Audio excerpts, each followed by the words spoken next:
संत का प्रसाद के ऊपर एक रोचक कथा सुनाने जा रहा हूँ, आप ध्यानपूर्वक सुने। रावण ने सीता माँ का अपहरण करके अपनी अशोक वाटिका में कैद कर रखा था। महावीर हनुमान एवं बाली पुत्र ने रावण को खूब अच्छी तरह समझाया कि भगवान राम से शत्रुता त्याग कर सीता को उन्हें लौटा दो, इसी में तुम्हारा भला है, अन्यथा तुम्हारा वंश नाश हो जाएगा।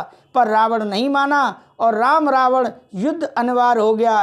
राम की बंदर भालुओं की सेना समुद्र के किनारे तक जा पहुंची, पर आगे कैसे जाएं? सेना और लंका के बीच अथाह एवं अपार समुद्र फैला हुआ था। राम ने पहले तो समुद्र से प्रार्थना की वह अपना जल सोख ले, ताकि सेना समुद्र पार करके लंका में प्रवेश करके सके और समुद्र के कान पर जूं तक नहीं रहेंगी। विनय न मानत जलद जड़ गए 3 दिन बीत, बोले राम सकोप तब भय बिन होय न प्रीत।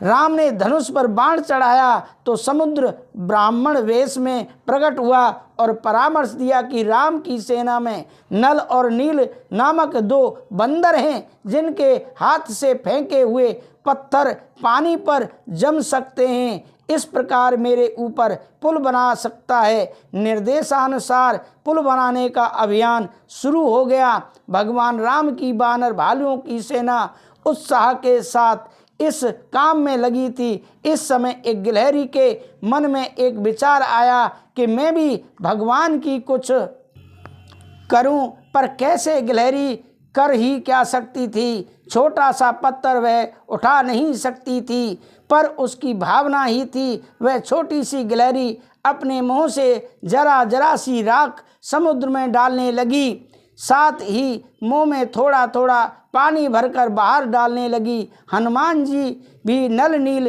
तक पत्थर पहुंचाने में तत्परता से लगे हुए थे। बार बार आने जाने में गिलहरी उनके पैरों के पास आ जाती थी, जिससे उनके सहायता कार्य में विघ्न पड़ता था। इसी बीच हनुमान जी का पैर गिलहरी की पूंछ पर पड़ गया, उसकी पूंछ दब गई। वह बड़ी घबराई और व्याकुल होकर रोने लगी। जब इस पूरी घटना का पता भगवान राम को चला तो उन्होंने गिलहरी को अपनी हथेली पर रख लिया और सहलाते उससे सारी बातें पूछी। गिलहरी ने सब कुछ बता दिया। जब भगवान ने कहा, इस कार्य में हनुमान जी अपराधी हैं, तुम बताओ उन्हें क्या दंड दिया जाए? गिलहरी सहज से उनका उपकार मानती हुई बोली, भगवान आप ही हनुमान के मस्तक पर अपना हाथ रख दें। सुनकर भगवान आश्चर्य में पड़ गए, बोले यह भी कोई दंड है? गिलहरी ने कहा, प्रभु यदि हनुमान जी महाराज ने मेरी पूंछ नहीं दबाई होती, अर्थात मेरी देह ने उनका चरण स्पर्श नहीं किया होता, आपका यह पवित्र प्यार मुझ जैसे तुच्छ जीव को प्राप्त हो ही नहीं सकता था। इसका श्रेय हनुमान जी को है।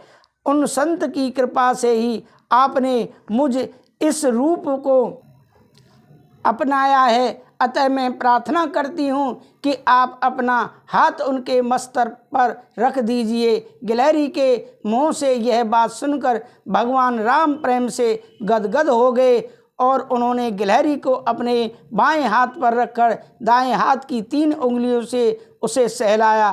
कहते हैं आज भी गिलहरी की पीठ पर भगवान की 3 अंगुलियों के निशान दिखाई पड़ते हैं। प्रभु भक्तों, यह गिलहरी की कहानी रही। अगर आपको यह अच्छी लगी हो तो ज़रूर कमेंट करके हमें बताएं, और अभी तक आपने हमारे YouTube चैनल को सब्सक्राइब नहीं किया है तो ज़रूर सब्सक्राइब करें। इसी तरह की कथाएं आपको समय समय पर प्राप्त होती रहेंगी। राधे राधे, जय श्री राधे।